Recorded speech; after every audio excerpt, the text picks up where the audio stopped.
Yahobu, Bapak Ibu Pendeta, Sinenge, Majelis dan warga Gereja Amin, ini adalah channel YouTube Sinode Gereja Amin.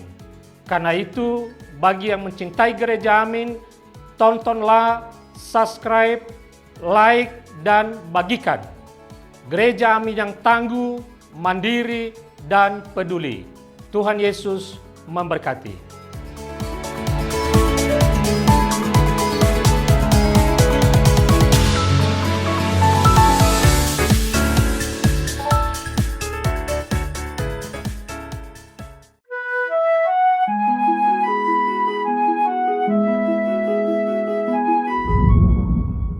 Salam sejahtera, sahabat YKB. Bersyukur dapat kembali menyapa saudara dalam acara Wasiat Kekal, berupa renungan firman Tuhan yang membantu kehidupan kita. Bersama saya, Pendeta Palti Priamus Napitupulu, dari Gereja Misi Injili Indonesia, Jemaat Logos Jakarta, anggota PGIW DKI Jakarta.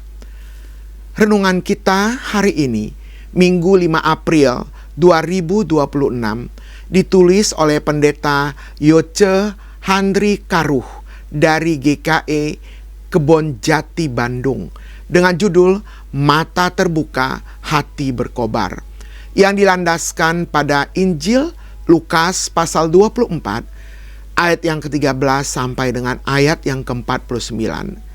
Dan yang akan menjadi pusat perenungan kita adalah dari Lukas pasal 24 ayat yang ke-32. Sahabat, sebelum kita memulai perenungan ini, marilah kita berdoa.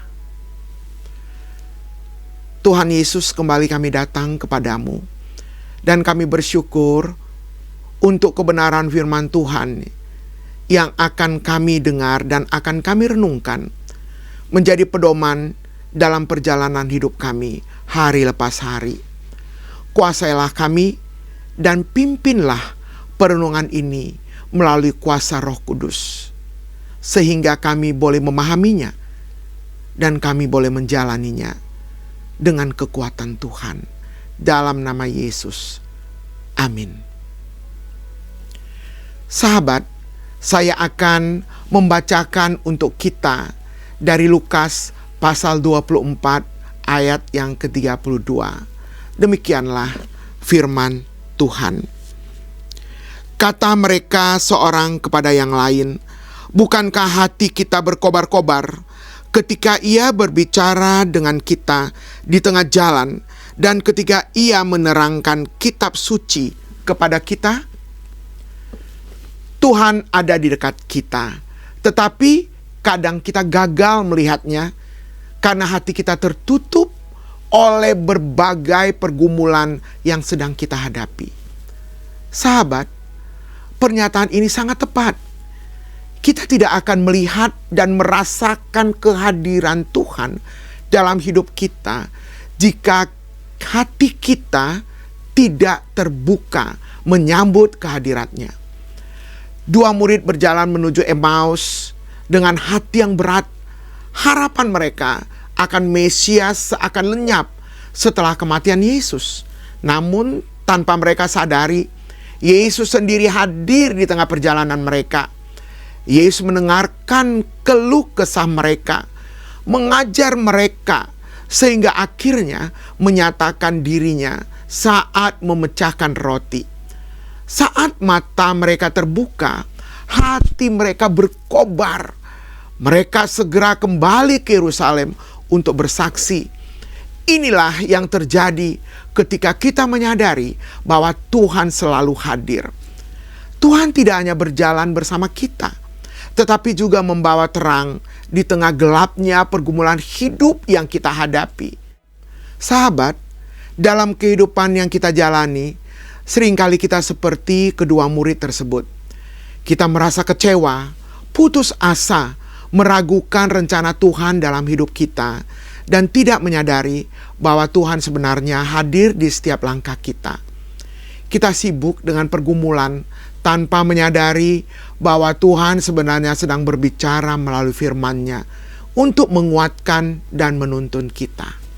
Karena itu, janganlah biarkan kekecewaan menutup mata kita untuk merasakan kehadiran Tuhan. Marilah kita menutup bagian firman Tuhan ini dalam doa. Tuhan Yesus, terima kasih. Kami yakin dalam setiap perjalanan hidup kami, Engkau selalu hadir.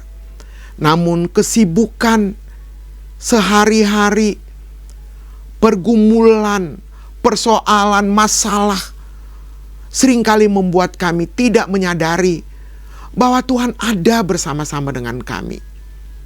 Tolonglah kami Tuhan, supaya dalam perjalanan hidup ini, kami terus belajar fokus kepada Tuhan, mengimani Tuhan dalam hidup kami, dan menikmati Tuhan dalam hidup kami. Dan berkeyakinan bahwa dalam semua perjalanan hidup ini, sesungguhnya Engkau ada sebagai penolong hidup kami yang memberikan jalan keluar yang terbaik. Terima kasih Tuhan, di dalam nama Tuhan Yesus. Amin. Sahabat yang kekasih, demikianlah renungan kita pada hari ini. Jangan lupa subscribe, like, dan bagikan kepada sebanyak mungkin orang. Tuhan memberkati.